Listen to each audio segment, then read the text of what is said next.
Good evening, everyone. Welcome to this week's Hooligan Alley Hangout. This is your host, JW Sims. Running a little bit late, got a little bit behind, had a technical difficulty I had to take care of, but we're here, we're live.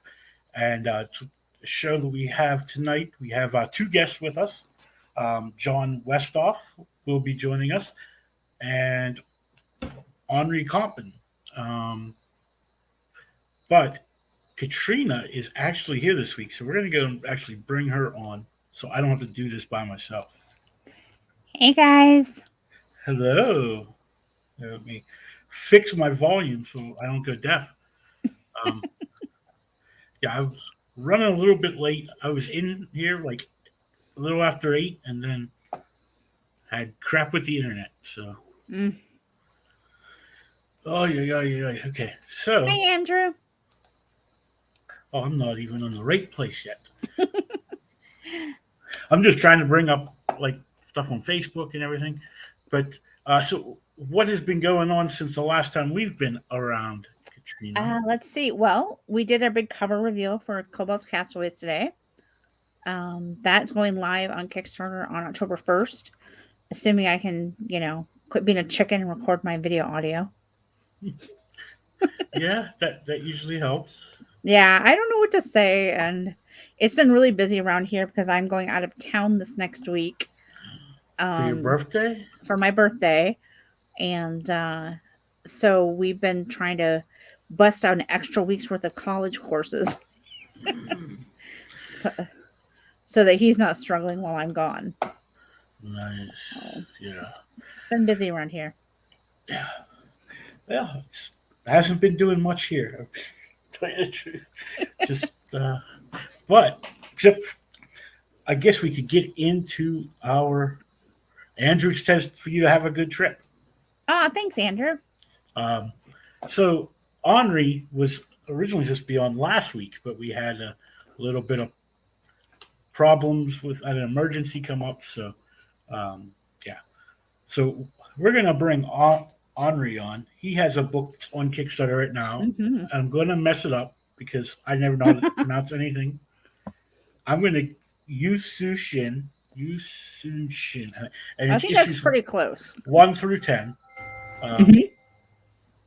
All right. I heard something. I don't know what it was. Oh, it was my phone. I forgot to vibrate it. Oh, see. So we're going to bring Onrie on so he can tell us the right way to pronounce it. Nipun Shin. What? No, that's not it. That's not it. It was like, wait, that doesn't even look like. I've been having so much fun with that. But first off, thank you for having me, guys. I appreciate being here very much. James, Katrina, good to see you again. Yeah, good to see you. This time. Yisun Shin. So just like. You were very close, and I think you were going off of memory, so that's even like more difficult. But like Qui-Gon Jinn, Yisun. So, and there's like a million different ways to spell his name too, so it can get confusing. So we went with the most logical and simple way to do it. Nice. So this is the 10th issue you have on Kickstarter right now. So how long has this book been? I mean, for an indie person, about 10 issues seems like it would take 10 years. So more like 12. 12. Is that how long you've been doing this book? Yes. So our production process is, when you get into comics, there's different ways that you find your place, and there's no one way to do it. If my goal in comics was to be a freelance writer, I would be failing miserably right now because I've only written a handful of comics in 12 years. So I would say that in that regard, I've got a little bit of catching up to do if my passion was to become a freelance writer. Definitely not an artist, but I like to think that I enjoy building brands. I enjoy being able to focus on what I want to do in comics. And that requires me to wear a lot of different hats. And one of the hats that I wear very proudly is the hat of a salesman. And that is how I make my money in comics, is through sales. Yes, and it's always felt natural to me. even when I tried freelance writing, I just didn't feel like it was weird, and the workload was different. And you, as a freelancer, you have to constantly find that next job, and you're going to be taking on multiple jobs at once. And, you just got to keep on pushing and pushing. That never felt natural to me. But when it comes to sales, you put a comic in my hands, I'm always excited to sell it and share it with people and help those comics find a good home. So what made you decide to get into writing comics if that isn't like your? Well, it is. I wouldn't say that either, because I am a writer. I enjoy writing very much. But I enjoy writing in the sense that I want to write what I want to write, and I want my stories to come from here. So in that case, I have to sacrifice the idea that writing is how I make my income. It's different when you're self-publishing. You're wearing all these different hats, and somewhere in the collective measure of things, you're getting a little bit from every responsibility that you have to carry. And in case there is somebody who doesn't know what this book is about, if someone just click through and they see this, how would you explain what's my pitch? Your pitch? There you go. Yeah, absolutely. So Yi-Sun Shen was actually a real person. He was a Korean admiral, and he defended Korea from the Japanese samurai in the late 1500s. They invaded Korea, and he was outnumbered 10-1 against the Japanese, and he beat them 23 times in a row and never lost a single battle. So if you're a fan of like Last Samurai, 300, Spartacus, this is all rolled up into one awesome epic trilogy, and it's going to be 12 issues total. So far, we got the first 10 issues done. Issue 10 is up on Kickstarter right now, and that's what we're trying to fund. And we're doing a whole bunch of cool different stuff with our campaign. We got variant covers and all kinds of wonderful stuff. I would like to put a link up there if I can, but I don't know where to. I probably have to do it on the actual feed here. Or if you put it in the private chat. Yeah, sure. Okay. And here's what's great. I just checked right now. We are trying to hit our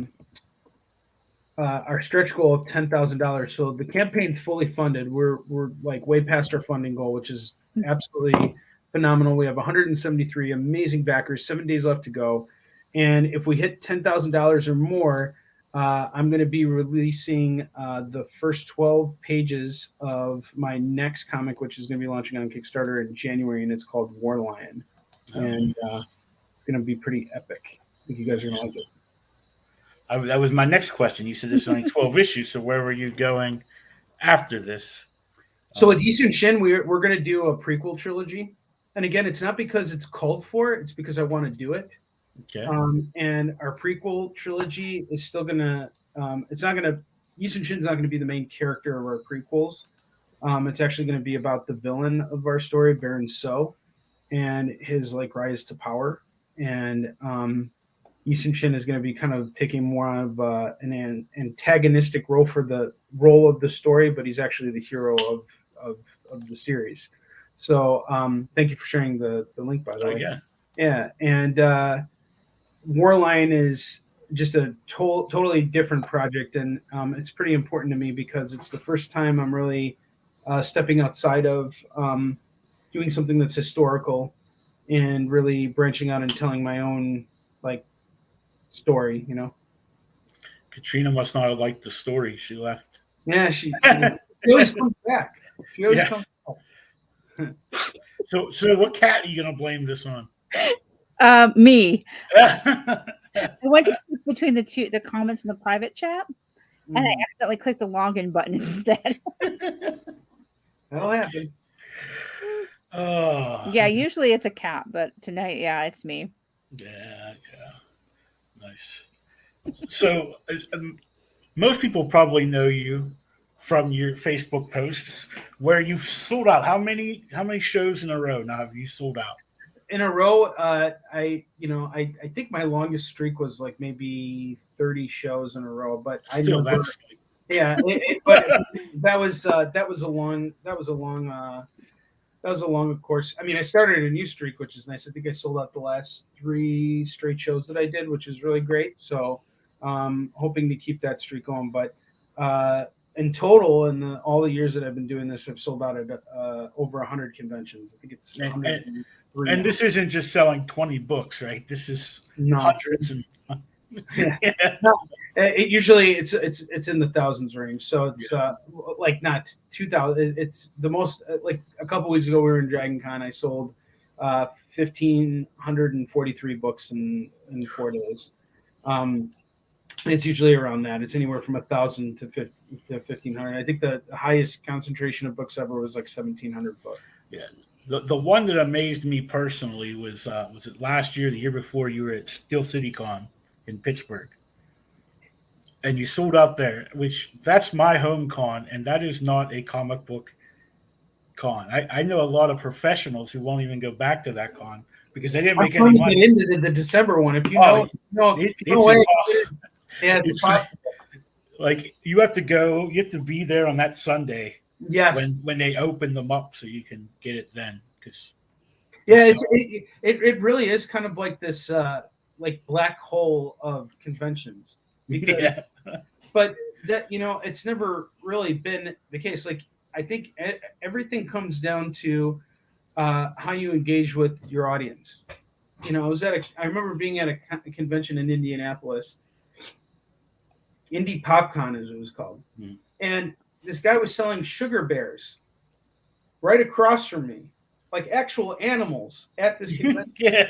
Which was really, it's like, okay, are we at a Comic-Con or what? And we weren't at a Comic-Con. We were at a PopCon. Pop culture. Well, animals, I guess, are part of pop culture. Whatever. You get a booth, and if they're cool with it, then hey, sell whatever. You go to the mall, you see someone selling tacos, the next person selling jewelry.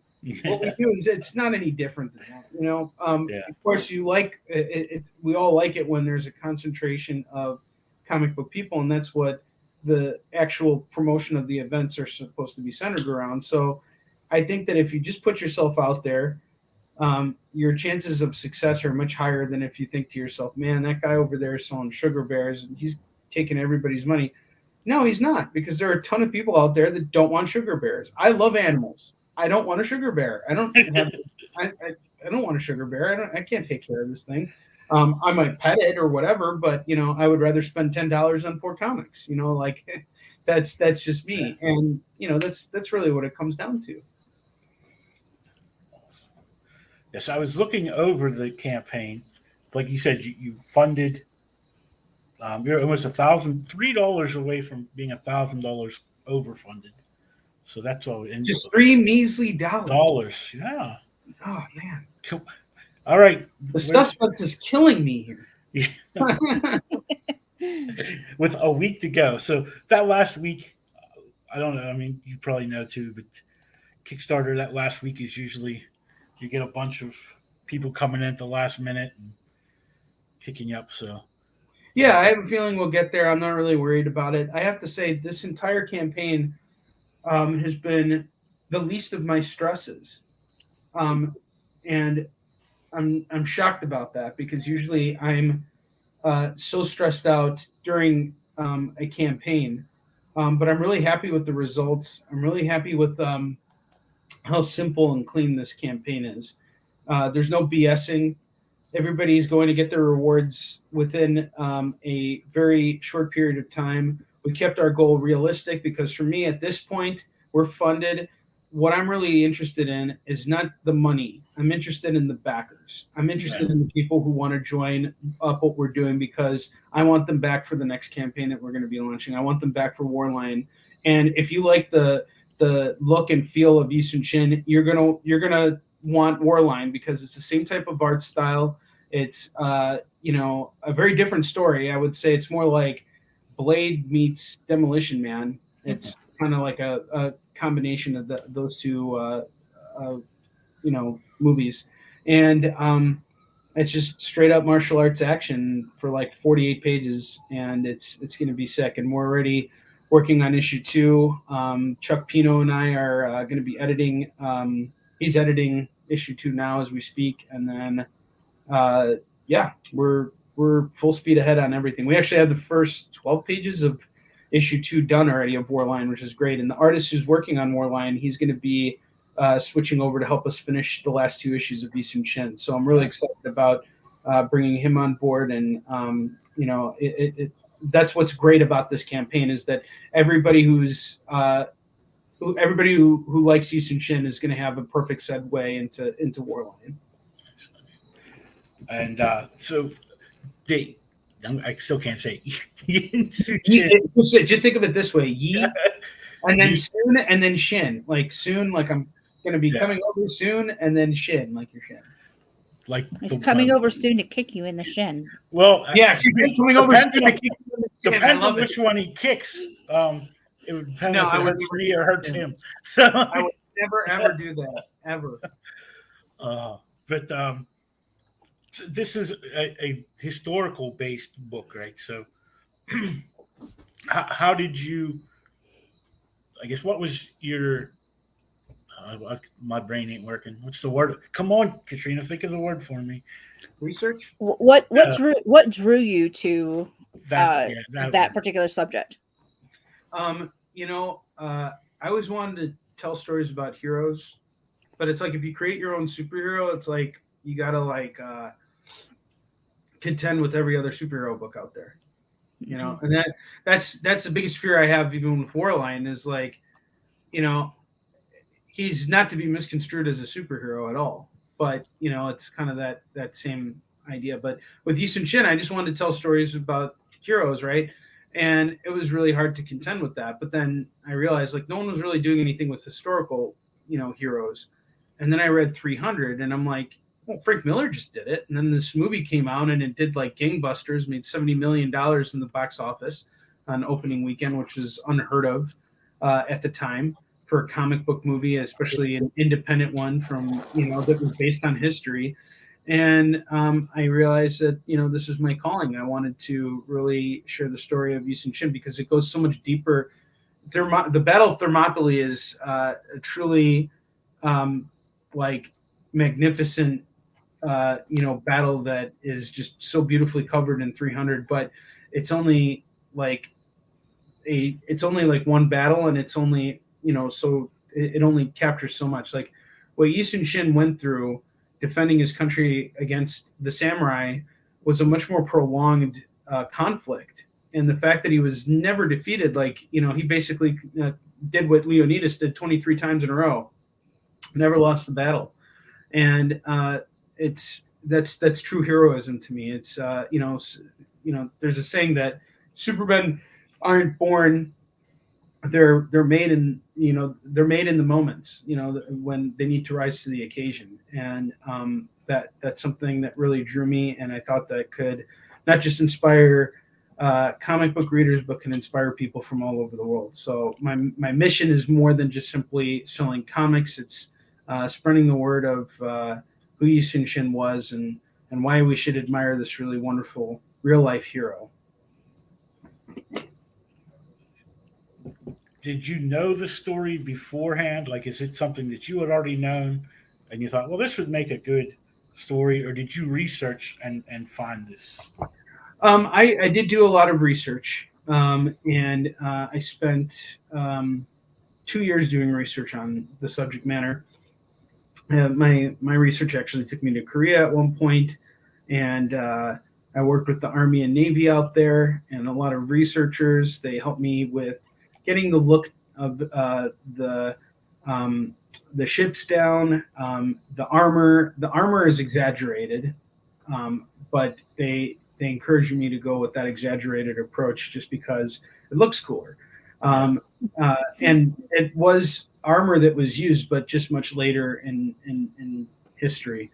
Yeah. And also what we realized early on with the series is that, we're making this book for a Western audience. So not just a Western audience, but a world audience. And the problem with Korean culture is there's like 3 main families. There's Kins, Lees, and Parks. So everybody's got the same name. In fact, there were 2 Yi Sun-shins at the time of Yi Sun-shin, and they were both admirals too. which is absolutely insane. I don't know how they all kept track. They all had like pen names and things like that. So we condensed the cast, and not only that, we did like certain things to color code our characters so that, you know, Western readers would know who is who and what's going on, and wouldn't get confused with what's happening in the story. And in order to do that, I had to do a lot of research. I had to know how I could condense my cast, where I could take those, where I could make those,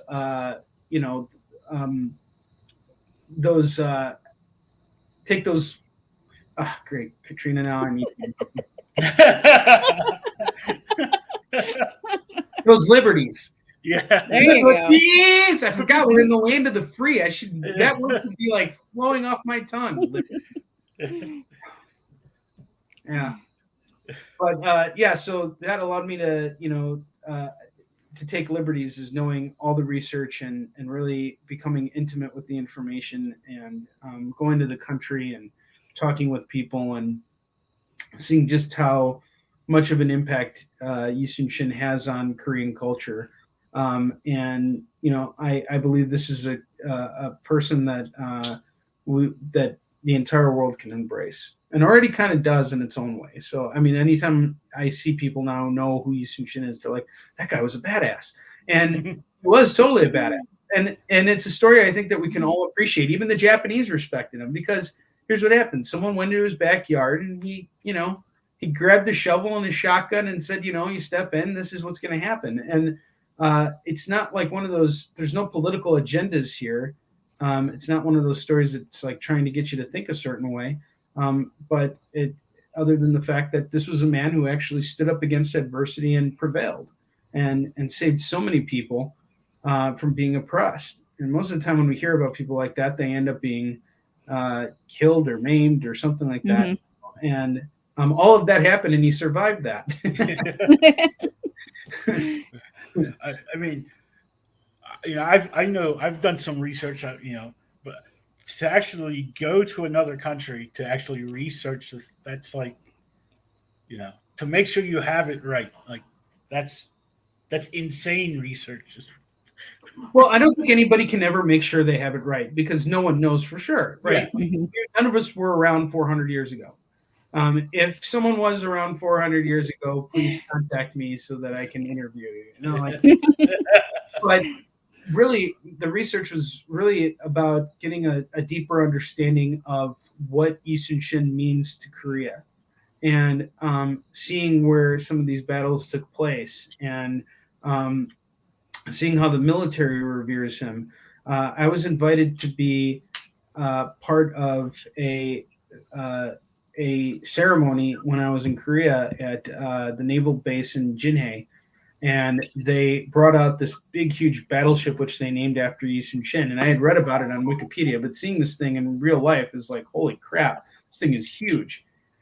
And it was a huge ceremony. There were a lot of American military leaders over there, and I got to shake hands with them too, which was really cool. And they're like, so what do you do in the military? I'm like, I don't do anything for the military. I'm just a comic book guy. Like, oh, okay, well, we're going to go over here now. Yeah. That's great. Oh, wow. But I'm waiting to read this. I've wanted to read it for a while, and then I've seen the Kickstarter. And I mean, your catch-up tier is like, sometimes people charge that much for one book, 2 books, and now you can get 10 of them for that price. So I mean, so it's like $3 per book, which is really great. Yeah. So I was like, all right, I can get it all at one time, and way when the new ones come out, I'll be ready. So that's great. But the one thing that you had mentioned, because this is the way my brain works, when you said about how you color-coded stuff for the Western world, it made me think of Teenage Mutant Ninja Turtles, because people don't know they used to all be red until the cartoon came out, and then they had to color-code them so kids would know who they are. Yeah. So that's like the same. It was like, oh, that's the same kind of... Well, it's also these names too, right? Like, most of these guys have... It's very easy. Like, I actually learned Hangul, so, like, it's easy to spell someone's name in Korean. Like, Korean names are typically very short. They're like three symbol, names like Yi Sun Shin, or but it's usually pretty easy to remember a person's name if you're Korean. If you're an American, it's a lot harder. It's not easy, and then you bring in Japanese soldiers and Japanese samurai, and they have their names too, and their names are difficult to remember. And that's something that we just knew that we needed to take into consideration when bringing the story, because I didn't want this isn't meant to be a boring history lesson. This is meant to be a story about a real goddamn hero, a superhero.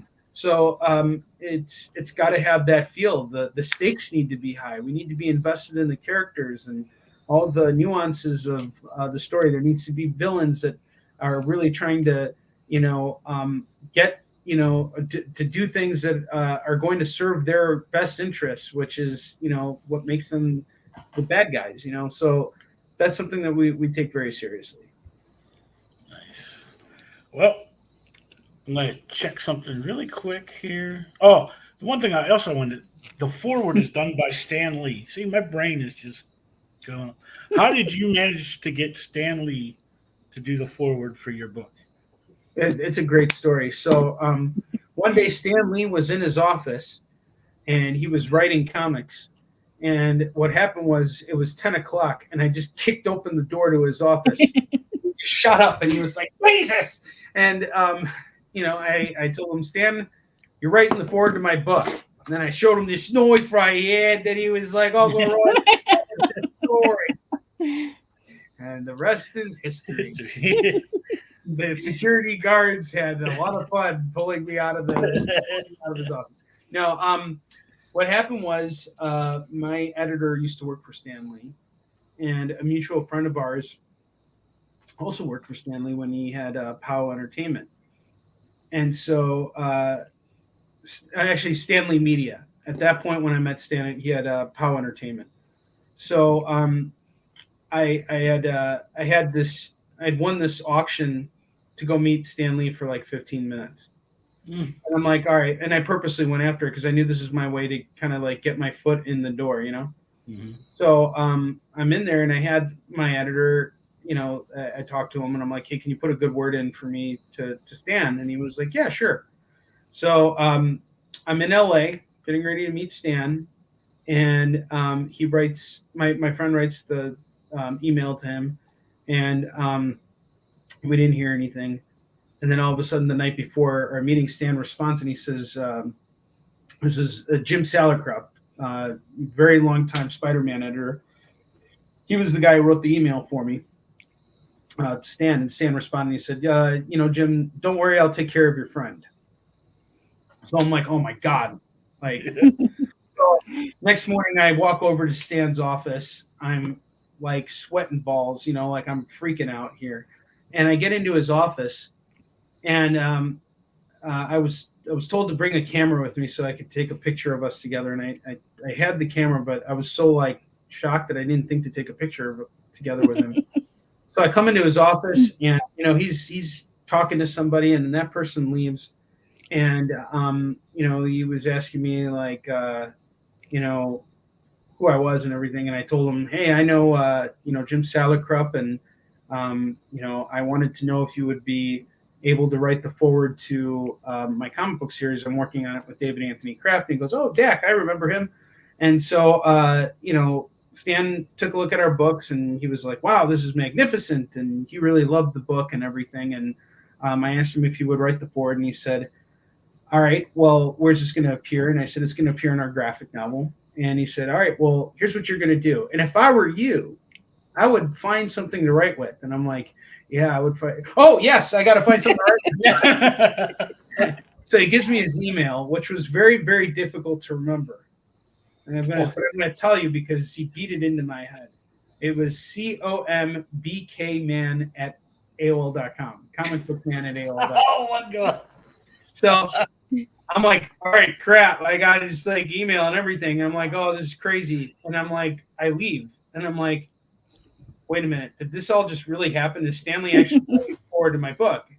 And I was like, no, that didn't just happen. He And- just said that to be nice. And I'm like, what if he forgot? So I call up Dak, and I'm like, Dak, I think he forgot. He may have forgotten. He goes, no, if he has something to do, he will get it done, because Stan hates having things on his desk. He absolutely hates having big piles on his desk. So if he has something to do, he will absolutely get it done, because otherwise it won't get done, and that is it. So sure enough, I get back to my hotel, a couple hours pass. I'm like biting my nails, freaking out and everything. And then I get an email from Stanley, comicbookman@AOL.com, and he said, Onrie, it was a real pleasure meeting you. I've written the forward. Let me know what you think. If you approve, I'll print these up, sign them for you, and send them to you. So I approved. I didn't edit Stan Lee. Yeah.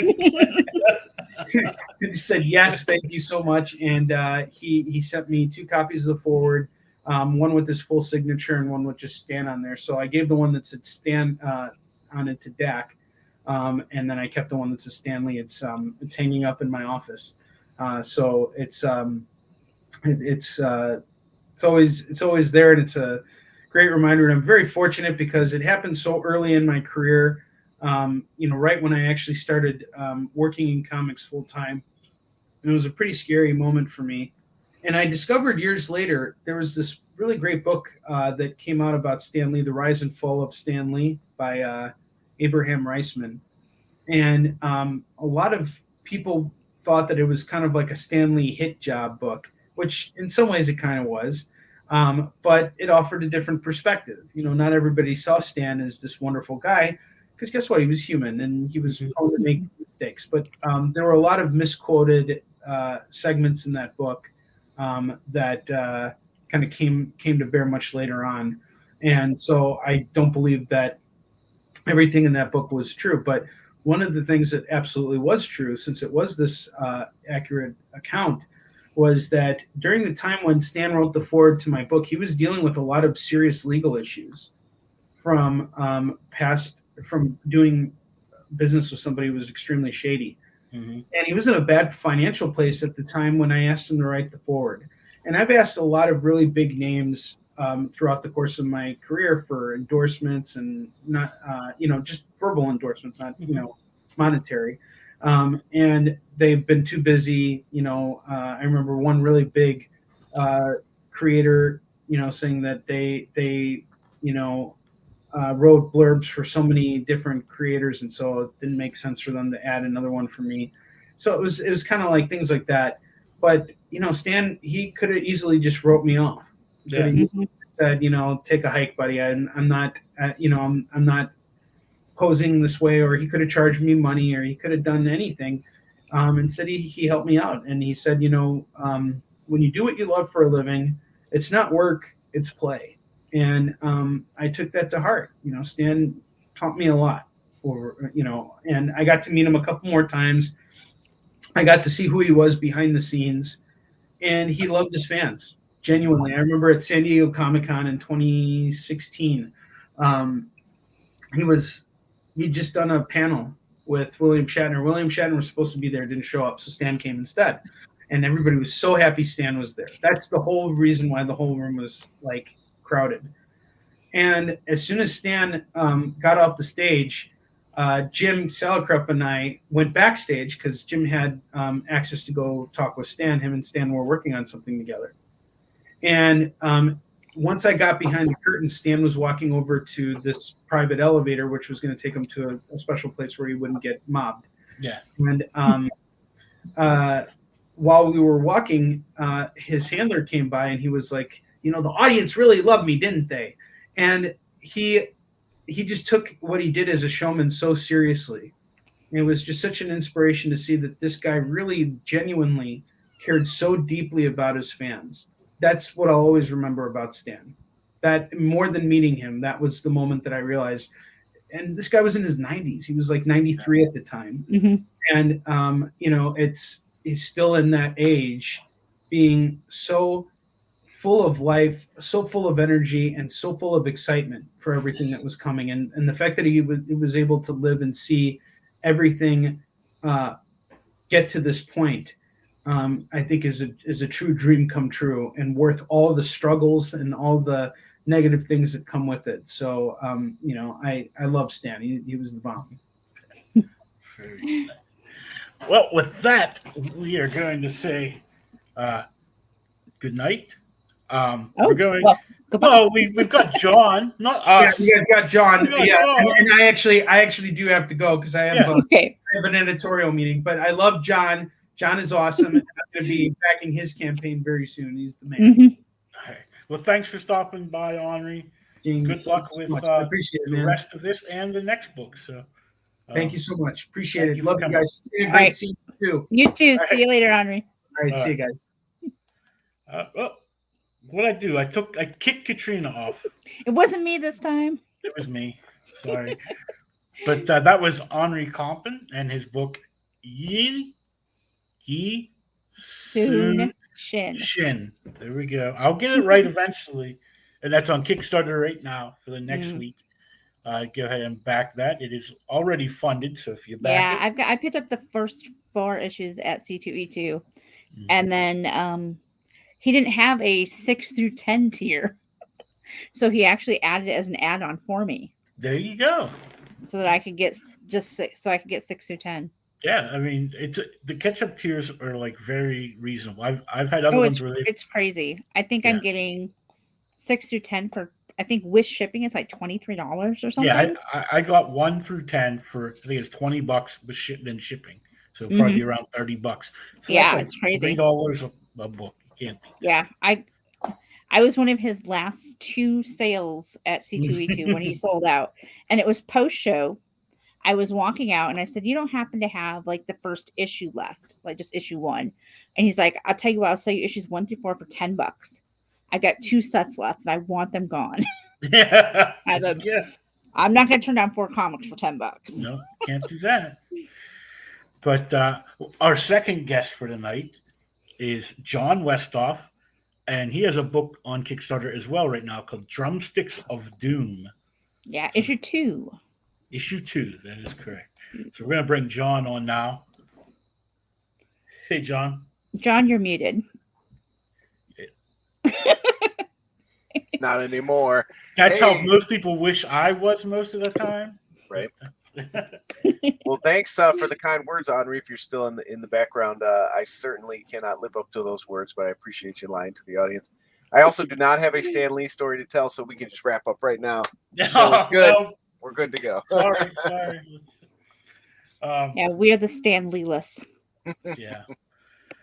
Stan Less. I was wondering about that myself, so I'm glad you asked him. That's a great picture on the campaign. Yeah. A great endorsement for a great creator in our community, Onrie Kompan. Yes. So, Drumsticks of Doom. What can you tell us about this story? Well, Drumsticks of Doom is, I have the first issue here, was a comic that I kind of had in the back of my mind for many years and finally got up the courage to approach. Amazing, happens to be almost my neighbor here, Dan Doherty, to do the art. Wanted to bring in a person who had a musical background, and Dan is still a working musician as well as a working comic artist. He gigs out about every month, a few times a month. So I wanted to bring in somebody who could handle that aesthetic, knowing what it's like to be in bands. I was in bands for 15, 20 years, and just really wanted to bring in somebody who had that background, but also, of course, had amazing artistic skills, and Dan fit the bill. So we started it as a pitch, just kind of a short thing, see if we could get some companies to pick it up. Didn't really pan out in that way. So, of course, we went to Kickstarter last year or earlier this year. Had the most success I've ever had in the 13 years I've been doing comics. Just an amazing response. The short pitches, Black Sabbath, not the Beatles, became the most popular band on the planet, and thus the universe was changed forever. But our main character, Ilana, is just an indie chick in a heavy metal world, and she wants to make her independent music, but doesn't really know how to do that. Is uncomfortable kind of being herself in this world that's filled with demons and werewolves and things like that. So where did you get the idea for this? Like, I've seen a lot of other music, comic books recently. It actually started. I did an anthology with Dan, participated, and that's how he and I met. A friend of ours, mutual friend of ours, invited him into the anthology, and we did 3 volumes of it. It was called Banthology. I again was in a band for a long time. As I kind of transitioned out of being in a band, comic writing and creating became my kind of creative outlet, and I kind of noticed. Man, I met people like Dan and my co-editor on the series, Wendy Freeman, and she plays drums in a band still, and I just knew all these creatives that also played music, and I said, well, let's tell some music stories. I love, I at the time loved things like Scott Pilgrim, has music in it, and a comic I read from Magnetic Press called Doom Boy is about a kid who plays heavy metal, and I just love those kind of bringing music into comics because it's difficult, right? It's a soundless medium. Yeah. So I was always fascinated with it. So we did 3 volumes. Dan was in each one. He and I, have been friends ever since. And then I kind of got this seed of a story of just kind of my journey. And when you're, in your teens and early 20s, and, am I going to be in a band? Am I going to go on a world tour? Am I going to, and then you kind of go through the motions and you're like, is that really realistic for a lot of us? How is my musical part of my personality going to be expressed as I get older? So that was kind of the story. But then I realized I'm not Jaime Hernandez. I cannot tell a grounded story like that and have people, hang in there for, 10, 12 issues. I got to add some werewolves. I got to add some excitement, some witchcraft. And then, in the midst of pitching it to Dan, I kind of came up with that tagline about Black Sabbath, and I was like, "Oh, now I have the world around it. Now there's a story I can build." And really, to be honest with you, the story started as a tribute to the band Manowar. They have very over the top heavy metal lyrics, and I was like, "What if the world was like Manowar songs? Like, what if we still, fought with swords and shit like that and climbed mountains?" And then I was like, so that was kind of where it started. But then again, when I kind of got the idea about, well, how would that start? And then I was like, oh shit, Black Sabbath, kind of all the things that your aunts and uncles and grandmas told you would happen if you listened to too much heavy metal. Well, all that stuff happened. The gates of hell opened, and then this is what we have. So, so really, it was just like Onrie was talking about. He's traveling around to other countries. My research is just like, I'm going to put on this Dio album. I'm going to put on this, Manowar. That's how I do research. So I don't have to go to other countries. I just, put on my headphones. That always works too. We all have our own thing. Kickstarter is being mean to me today. I'm trying to grab the link, and it's I just popped it in there. Thanks. Oh, there you go. That'll even save me even more. It's just, I don't know. My computer's mad at me today. Well, and I love Kickstarter, but it is not a great site. As much as money as they make, they do not invest enough in. Don't hate me, Kickstarter. I love that you gave me the Project We Love tag. Don't take that away, but yeah, your website needs some work. yeah, it's not the most user friendly. No, I had somebody yesterday message me and go, "What happened to your campaign?" I'm like, "What do you mean? What happened to it?" Like, it's not working, and I don't know, something glitched, and they accidentally unnotified themselves on launch.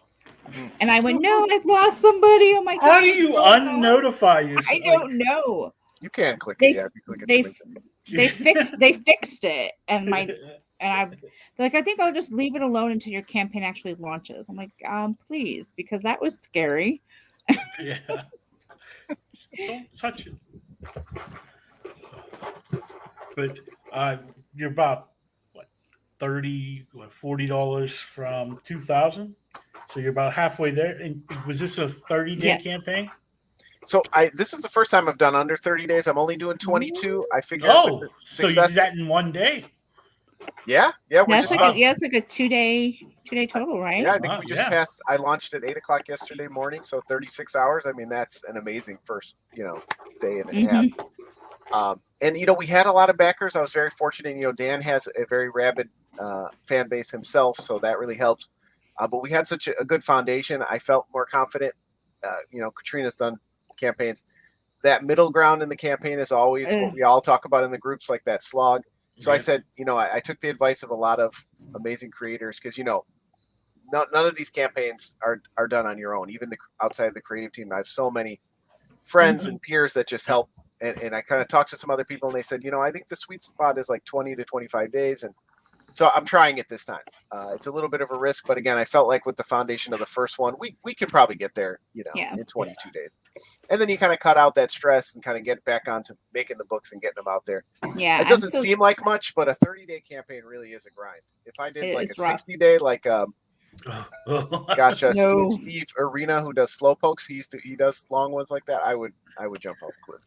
I never make it. I barely make it to the end of my 30. I don't think last time I did make it to 30 days. I think I hit about 20, and I was like losing my mind. It's rough.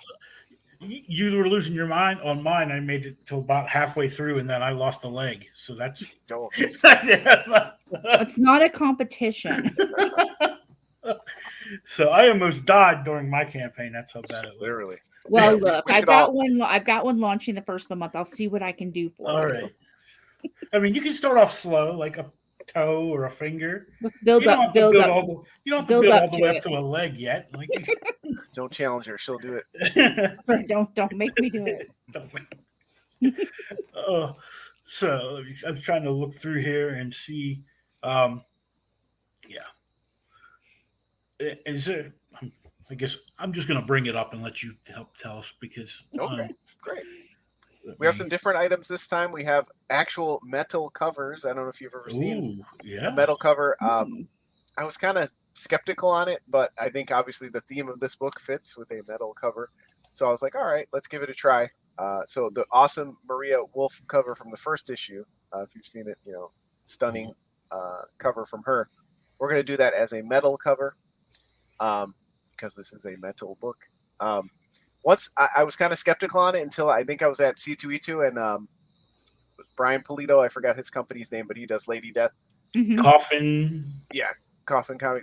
I picked one up and I was like, holy Jesus, this is amazing. Like, this is the coolest thing. All the gimmicky covers comics do over the years, but that is pretty freaking cool. So, and that's probably something the big two will never do. Like, it's just that's too much for them. Yeah. I mean, they are very expensive. Like, per unit, it's like, wow. But again, I thought I'd give it a try this time. It's something fun, something different for this campaign. Dan's doing his original art again, which did very well for us the first issue. He doesn't always traditionally ink, a lot of people, he's moved to digital mostly. And so he's offered the pages up, which, helps a lot. Nice. When you can see spoiler there, James, thank you for backing us and highlights. Thank you so much. Spoiler alert. Yeah, and those early bird deals are only through the first weekend. So, hopefully if people are reluctant, jump on. Get that deal on the first with the first book. We have a digital and a print deal. Also on the bundle of all of our part-time comic books, we have a significant discount on as well. And again, those metal covers are only limited to 20. We're not going to print too many. Yeah, that's usually. I was lucky enough for another campaign that the cover that I colored got turned into a metal cover. So. Oh, sick. So I was like. Yeah, so I got one of those, and it doesn't come out too often. But this example of some of the interior pages, again, like I see a lot of black and white books, and sometimes it just looks like someone did not want to pay a colorist. Yeah.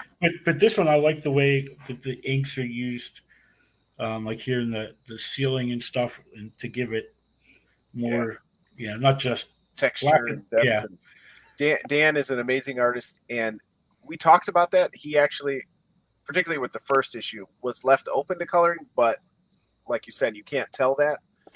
He did a good job because we talked about it, and we actually had a colorist in mind. And then once I saw Dan's art, I was like, I think that just fits with a heavy metal book. It feels like those old stories, in anthologies and stuff like that. I just the old like underground comic books were always just black and white. Exactly.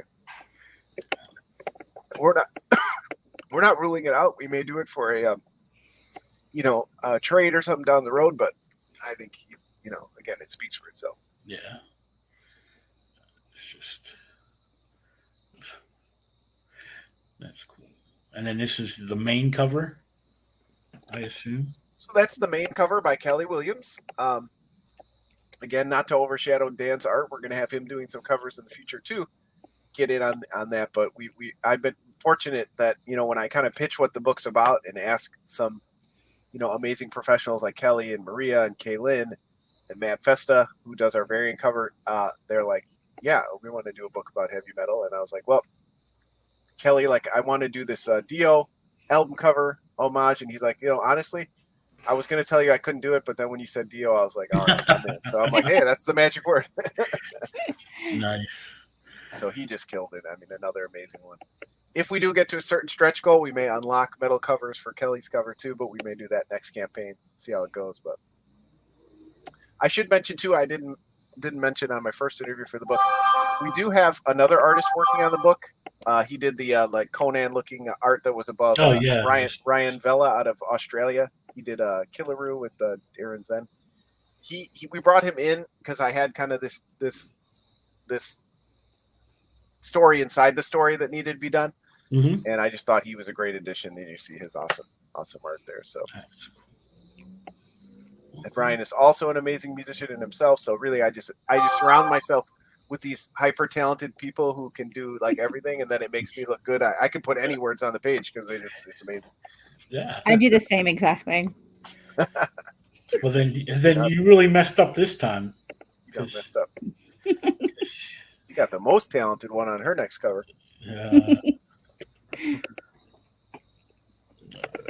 And this is a variant. Is that what that? Yep. So that's another local guy, Matt Festa. It's an homage to a Fuseli painting called The Nightmare. I kind of pitched it to him. This is what I want based on the story. And again, Matt is an amazing illustrator and painter, and he just killed it on that awesome cover. It's supposed to look like a death metal band cover. So again, he just nailed it. Yeah, I like the logo. Yeah, our variant logo by Dave Jordan. Because again, I pitched to him, hey, can you do me a doom metal logo for our logo, and he just killed it. Very cool. And then this is some of the inspiration, some of the rewards. You know, I've been publishing for about 13 years, but Part-Time Comics was kind of a relaunch, rebrand. So we've been out for a couple of years. All of our books are in here, you know. So in the last almost 2 years, you know, we've published. This will be our 6th book, so we have a few under our wing now. So that really helps with these campaigns when people, you know, get excited and back, you know, all of our previous books. That really helps. I really appreciate when people jump in on those bundle deals. The covers for the first issue here, again, Maria and Kaylin killed it. We got some swag. False advertising there. We don't have drumsticks yet because I cannot figure out how to ship them because they're huge and awkward to ship, and I don't want to do them in tubes. So, but I'm trying to work on it for the next campaign. So you can get guitar picks, you can get coasters, pins, stickers. Pins and stickers. We did an homage to the Metallica's The Black Album with our Blackest sketch cover. You can get that sketched on by an artist in, you know, colored or gray ink. Nice. Keychains. Keychains. We got, you know how it goes. You got to have all the swag and tchotchkes in there. Which really, I just buy that for myself because I want, you know. Do you want to have? I'm like, I'll order a couple extra, see if people buy. Sounds like someone else I know. I only do that with stickers. I didn't mention any names. I'll out myself. It's okay. So this is the cover that you made into a metal cover? Yep. That's Maria Wolf with the amazing Mike Spicer colors on there. Yeah, we're going to do that as the term is in the community, a virgin cover with the no logo on it. Nice. And then you can get drawn in the book. Those are going fast. We also have a crossover with, I'm sure, mutual friend of ours, Travis Gibb, and his amazing company, Orange Cone Productions. If you back any physical level, I will include a pic of both of our books that we've custom created here. I've already ordered it. I'm so confident that people are going to back it. I went ahead and ordered it. It's already on its way in the mail. And even if they don't, then you get something cool for yourself. Exactly. But yeah, then we got some stretch goals here. Another, of course, mutual friend of ours, Chuck yeah. Pino and Sean Barber have donated their awesome book Belial, which is also on Kickstarter now. If people don't know, please go back that. But through us, you can get issue 1. So go ahead and back the Chuck and Sean's campaign and get issue 2 and 3, and then you'll get issue 1 through us. If we reach 150 backers, even if we don't reach our funding goal, we're going to go ahead and send that to you. Nice. And then if we reach some monetary stretch goals, we're going to have Ross Radke do a pinup in the book. I'm going to do some additional like story, like a fake news ad that will expand the story. So we have some room to expand the book if we reach certain stretch goals. And of course, like with a lot of books, get you a bookmark. We did guitar picks last time, stickers last time. Get some bookmarks out there as well. Nice. Now, see, this is where Kickstarter like gets me. There should be a back to the top button. Absolutely. No, we gotta like make everybody sick and roll back up. Right, and then the reward tier that I sometimes accidentally scroll that one. It's like, yeah, because they're like beside each other and it's confusing. Looks like we got a backer while we were talking. Thanks to whoever that was. Yay. Yeah, look at that. We're over halfway there now. So Nice. That's good to reach that 50% mark in those first couple days. yeah. Makes the sweat absolutely. at the end a little better. Yeah. There we go. So after this book, what do you have coming up on the horizon? Well, again, fortunately, we've had some success with Drumsticks of Doom. So if we reach, our goal, Dan can continue on to issue 3. We're kind of planning it out in 3 issue arcs at this point. So that'll give, Dan is a working artist, full-time artist, but, he's got other gigs as well. So, but this should help us roll right into issue 3 around the holidays and then get that out early in 2023. And then I have the second issue of our superhero series, Depowered, which is about ex-superheroes, what happens to them after they lose their powers. That second issue of that is already in the works. And yeah, we've got our other series that we're doing called Child Possession Services, about a social worker for possessed children. Just came out with our 3rd story in that universe, and Bob and I are working on some more with that, hopefully out in early 2023 as well. Nice. So you're pretty well busy for the next year. So yeah, and then I have pitches with other artists too. I haven't formally talked about yet. I started the company and I named it Part-Time Comics for a reason, to kind of tell people I'm going to set some boundaries. I went a little overboard. Well, of course, I couldn't do that, and now I have way too many irons in the fire, and I'm doing exactly what I did previously, but you know what? That's life. It could be worse. yeah. Well, it would have been worse if you would have called it Full-Time Comics and then not been able to do it full-time. I set the bar low, so now I can. That's the way you do it. Like my plate was pretty full for this year, and then we did a Simpsons-themed anthology this year, which did really well for us. A buddy of mine kind of pitched me the idea in like December of last year, and I was like, I got to fit that in this guy. We got to just do it. We did it in like 5 or 6 months. We got it together. It was 46 pages. A lot of people did a lot of work on it, but I knew I didn't have really time to do it and do another crowdfunding and all that. And I was like, no, it's just too good of an idea. I can't let it go. Got to force myself to do it. Sometimes you have to just force your way in there, right? Yeah, but it's fun, and anthologies are fun. You don't have to do all the work writing and creating. Get other people to do it and get excited about it. Those opportunities are, that's part of why I got into comics. Some of the first books I did were anthologies with other creators that just, let's pool our books together and just kind of print them and see what happens. And those are the most fun.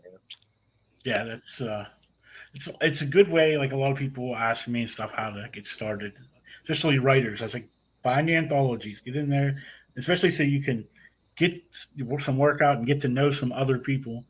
Yeah. And then, for us, I was part of like a message board community back in the old man days. Yeah. And everybody kept saying, we have trouble finding books, when you're an unknown writer or creator.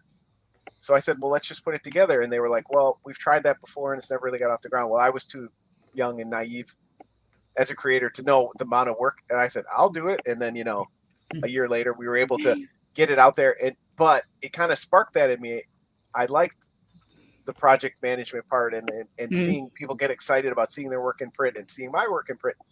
So that Yeah. was how I started, and then we distributed 100 and something, and then the next volume did 200 and something, and then the next volume did, so it was a good way, and it was a good way to break into writing, because I didn't realize at the time that lesson that none of us listen to, which is we all want to go in and write our 100-issue epic. Yeah. Write a 12-page story. Write a tight 12-page story first. Mhm. See what happens. Even if it stinks, you did it. Now you've learned something. Move on to the next. I tried that. My first story, it was just kind of this meandering thing that we kind of abandoned 40 pages in because I didn't really have, the flow of being a writer, and I didn't understand that. But writing the anthology stories really helped me, get the groundwork for a good story, Yeah, because you also have to learn that I need to tell this whole story in this many pages. So, which is the same as, even if you are a creator and somebody comes up to you and says, you got 60 issues to tell it, you got to hit points in the story. Comics are very difficult. It's not TV and film where you can have a back and forth conversation for 8 minutes and people will laugh, in comics that gets real stale. So you gotta figure out, how do I tell my story without just having my characters sit there, which I still don't do as well. But I always tell the horror story of a book that I worked on. It was 100 and some pages. It was a superhero story. The guy does not get into the superhero suit until the end of the book. And it's all just him talking to people for like 100 pages. It was the most boring thing to color in my life. Oh, no. I was like, and then I'm reading it, and like, he doesn't even say the guy's name in 100 pages. You never even know the guy's name. Oh, wow. I'm like, dude. That's, yeah. And, comics is, there's a low barrier to entry. People can do that. But, that's when you need somebody like Katrina to come on, Chuck, and say, yeah, this is okay, but here's where we could make the story better. Yeah, he was one of those, well, it's my story. I know what I want to do with it. I'm like, all right, I'll just color it. You pay me. I'll color it the way it is. Have fun. Yep. But, well, thank you for coming on, John. It was great to have you on to talk about Drumsticks of Doom. Off to a great start. I mean, you're already halfway there, and 2 days. Not even quite 2 days. Yeah. Yeah, no, I appreciate you guys having me on here at the beginning. Always like to get the hype going and talk to different people and talk to Katrina about being on the show for a while. So I do appreciate it, and I appreciate the pledge, sir. Thank you. You're welcome. I until I started doing the show, it was hard for me to get to see other people's books because I'm not one of those people who like skim through Kickstarter and find stuff, Mm-hmm. So when I started doing the show, it's dangerous. It can. Did you say Eric yesterday was like, or Eric suggested, just look at other Kickstarters and what they're doing. I'm like, I don't want to look at everybody's Kickstarters. You'll be Travis Gibb, man. You'll be broke. I can't. I don't know how he does I that. can't afford to be. I can't afford to be. I backed 100 books last year, and I probably have only read 20 of them. Like I can't. Yeah, that's my problem too. Especially when I get the digital tier, I'm like, I save it on my desktop and I never go back. I gotta just, I don't know. But I still like to support people. That's most important. But, absolutely. But I get the package. I'm like, oh, that's cool, and it goes on the pile. And into the pile. So I was going through with my boys were here 2 weeks ago, so we were going through them, and I was like, oh my god, I totally forgot about this book. It's like Christmas. Yeah, it's like second Christmas. Yes. All right, John. Well, thanks for stopping by. Thanks for sharing Drumsticks of Doom with us, and make sure everyone gets out there and backs Drumsticks of Doom. You have 20 more days around there to get that funded and get an awesome story in your hands. So thanks for stopping by. Thanks a lot. I appreciate it. Good night, John. Take care, John. Hey, look, it's just us. It's just us. What are we going to do? No. But so I've got a Kickstarter coming out, but yeah. So that was John Westhoff and his book Drumsticks of Doom, issue 2.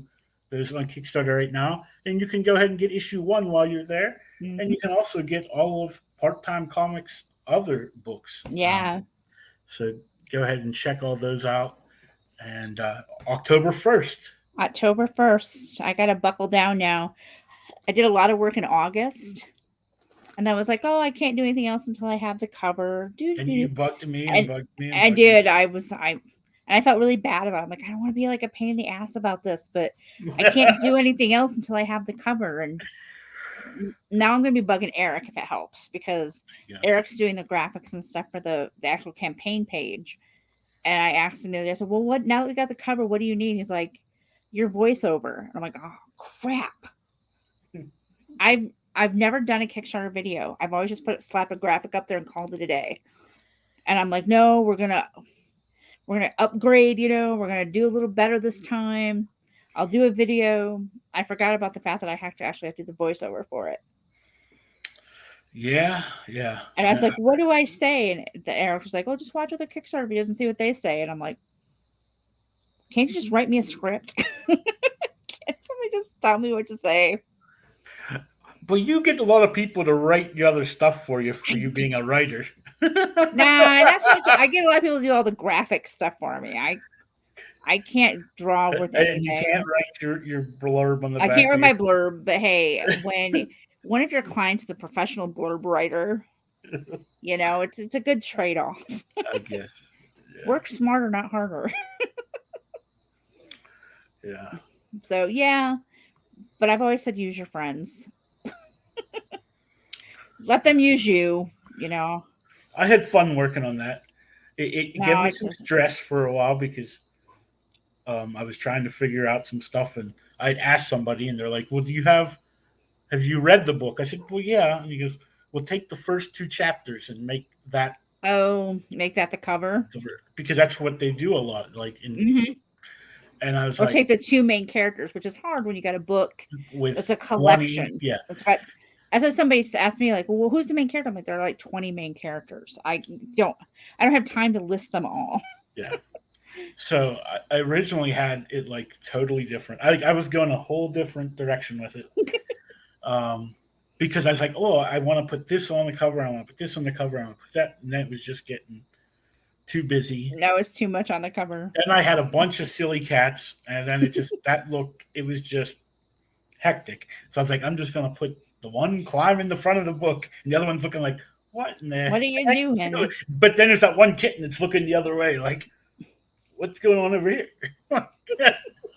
No, I'm absolutely in love with the cover, and I've showed it to Max, and Max is super excited about it. And I'm glad the Cobalt idea worked. Like, yeah, no, I was worried about it because the other book is so tan. Yeah.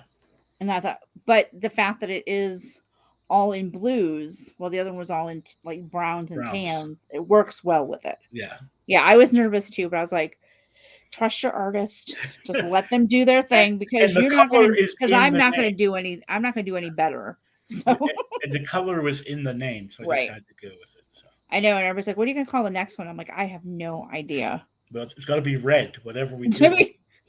Shades of black. I don't know.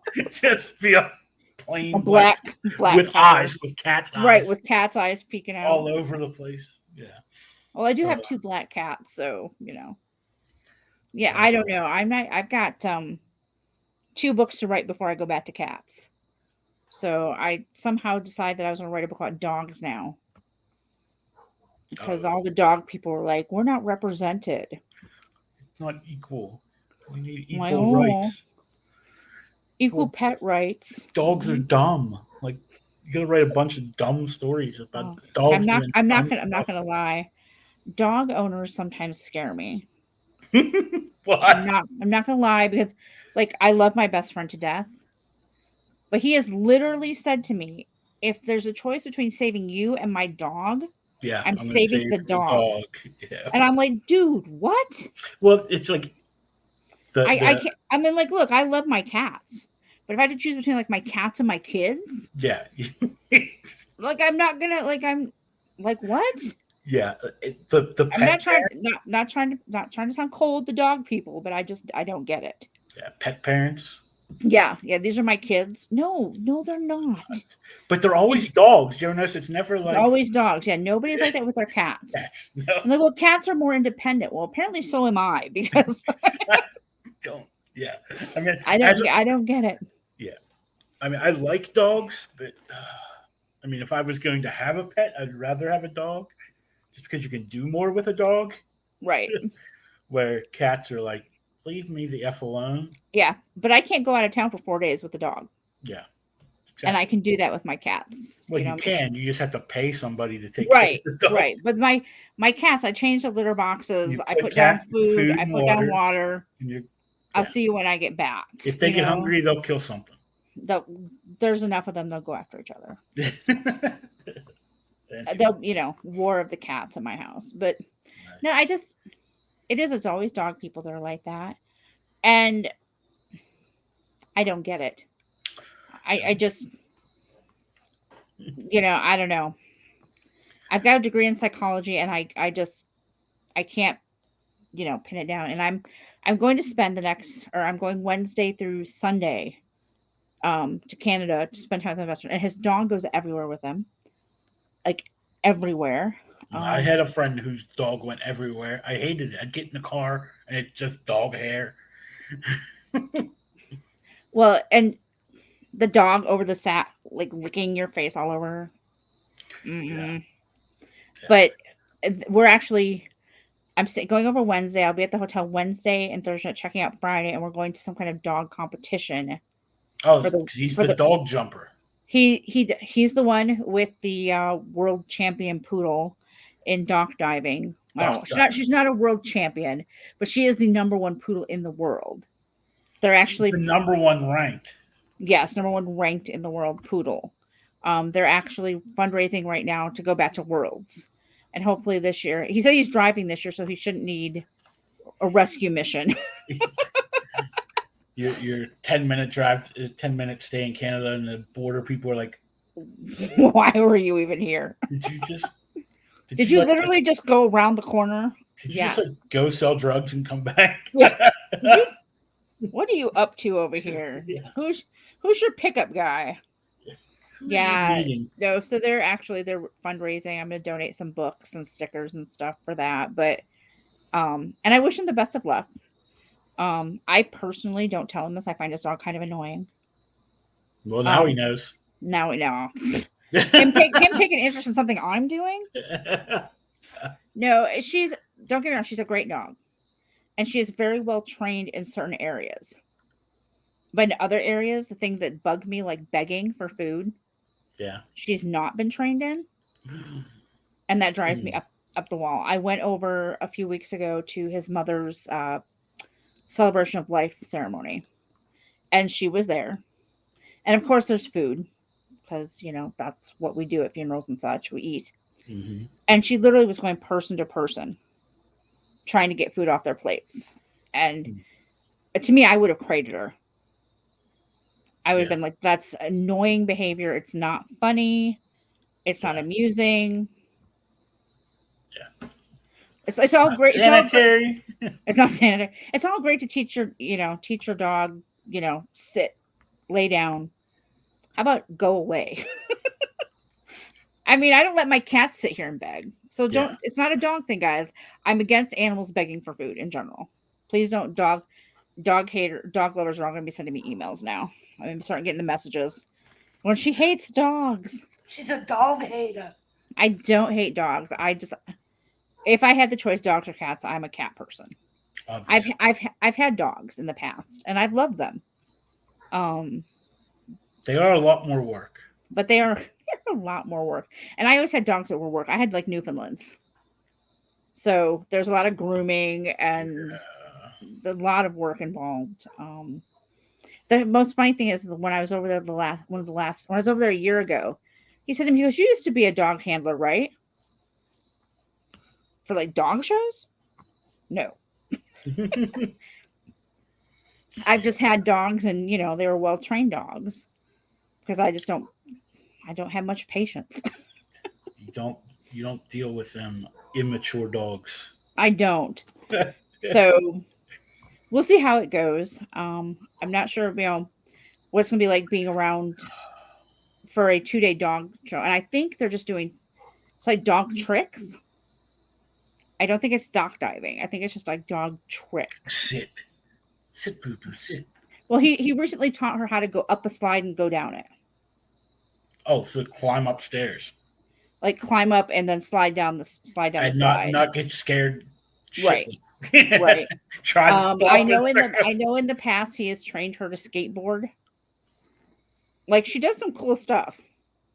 But I've never spent 2 days around like dog people constantly. So we'll see. 2 We'll full see. days at dog people. Just what you want for your birthday. We'll see if I come home and need a vacation from my vacation.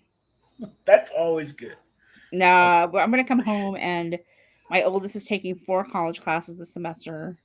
We have busted our butts the last few weeks to get a week ahead so that he's not struggling while I'm gone. Gone, yeah. But unfortunately, that means we're like at square one when I get back. And he's taking a health and wellness class, which just makes me feel bad about myself every time we do it. What's he studying? Sports management. Oh, so he wants to. He's got health and wellness, an office class, communications, and what's the fourth one? Microeconomics. Microeconomics. I remember that class. I do too, and I didn't enjoy it then. I'm not enjoying it now. I had it first thing Saturday mornings. Ooh. Yeah. His are all online. So we just know that we have to have everything, all 4 classes done by Friday. Yeah. So if people are like, where have you been? I'm like, up to my eyeballs in college work. The school better give me an honorary degree by the time we finish. You sound like when my friend went through wrestling school. And so I'd go with him every day and I'd just sit there and watch. Mm-hmm. So I learned how to do it like through osmosis. I mean, I would say the office class has been really handy. Like I learned some stuff. We did 2 modules on PowerPoint. The first one I knew, we both knew everything because we've done basic PowerPoint stuff. Yeah. But the second one actually had some stuff like turning your words into smart art. And I'm like, I didn't know you could do that. That's kind of cool. There's all kinds of weird. Like I was looking through some texts that I couldn't figure out how to get the text from my computer. I mean, from the phone to the computer. So I just went through and took screenshots of them all. Oh, yeah, yeah. And then sent them to my computer. Well, when I was looking through my windows, there's this little thing that, on like whatever, picture viewer, convert like word. You could take the words from the picture and make it text. Oh, okay. That's It's cool. like, oh, that's. Yeah, we're actually doing Word next. And it's a much more in-depth module. The PowerPoint's just like a little couple 2-week thing. And then Word's going to be a couple of weeks. And I'm like, there's so much in Word. But I'm kind of excited about it. I'm like, I know a lot with Word because I work in Word a lot. Yeah. But I'm like, I wonder what, little shortcuts and stuff that I can use. Like, silly as it is, I didn't know that in PowerPoint up at the very top, there's like a little save button. But I think I'm old school. I still use keyboard shortcuts. Yeah. Well. So there you go, guys. I know you guys are fascinated. You guys are like, seriously, Katrina, this is your life. This is my life now, guys. I do schoolwork. I edit books. I try to get the Kickstarter going. And in between, I'm telling cats to stop doing stupid cat stuff. He hasn't climbed the door in a while. He hasn't. Do you know, he's gotten so huge. He's as big as my biggest cat now. Who I thought was a behemoth. So maybe he just can't climb the wall anymore. So now he's not spider cat no more. Now he's still he's Hulk cat. Now he's Hulk cat. He still does the shower curtain though. Yeah. And then just tears it down. He doesn't. He actually comes down it, like he goes up it. But I mean, there's all these, like, I totally need to replace my shower curtain because it's just pinprick holes everywhere. One of these times we're just going to all start connecting into ribbons. But yeah, that's life around here. Well, I hope everybody enjoyed our conversation on Word and PowerPoint. And I didn't bore you with microeconomics, so be glad about that. Yeah. Microeconomics is fun, especially on first thing Saturday mornings. It's not fun, guys. But anyways, good night, everybody. We've bored you for the last 20 minutes. Yeah. We'll go ahead and say good night. So make sure you go to Kickstarter, check out, and I forget the names of the books because I turned them off. Drumsticks of Doom from John Westhoff. and Yi Soon Shin. Yi Soon Shin from Onrie Kompan. Yeah. So go ahead and check those out. And I hope you all have a good weekend. I'll be back Wednesday night with the Comic Book Geeks podcast. This week we are going to be discussing, we're in our spooky season, and we are going to be discussing what horror franchises should have been killed off after their first movie. Hocus Pocus. Well, the second one, that's not even a horror movie. It's as horror as I get. I don't But- do horror movies, so But come October, we're going to be doing our top 31 horror movies. So every week we're going to give you so many of them, talk about each of them, and build up to the Comic Book Geeks' #1 horror movie of all time. So good luck, guys. yeah, have fun. Please note that do not ask me my opinion on these at all. Yeah, because we're gonna watch like Charlie Brown, whatever. What is that? What is the one with the house? Where the house is like the dead wife. It's a cartoon. Monster House or Monster House, I think. Yeah, that's the That- scary. That and like Coraline are like the scariest movies on my 31 movies of Halloween. I know. I'm a big chicken. It's not a big secret, guys. Edward Scissorhands, is that one of you? That's not on my list. What's the other one? Is Nightmare Before Christmas? No, The but Halloween movie. Corpse Bride is. I consider Nightmare Before Christmas a Thanksgiving movie. Makes sense, right? In between. Queen. Yeah, you're safe either way. Just, Yeah. you know. And there is a Thanksgiving scene. So when he goes to Thanksgiving, Makes sense to me. So yeah. All right, guys. Have a Stay good night. tuned, guys. We'll be back. Yeah. Bye bye.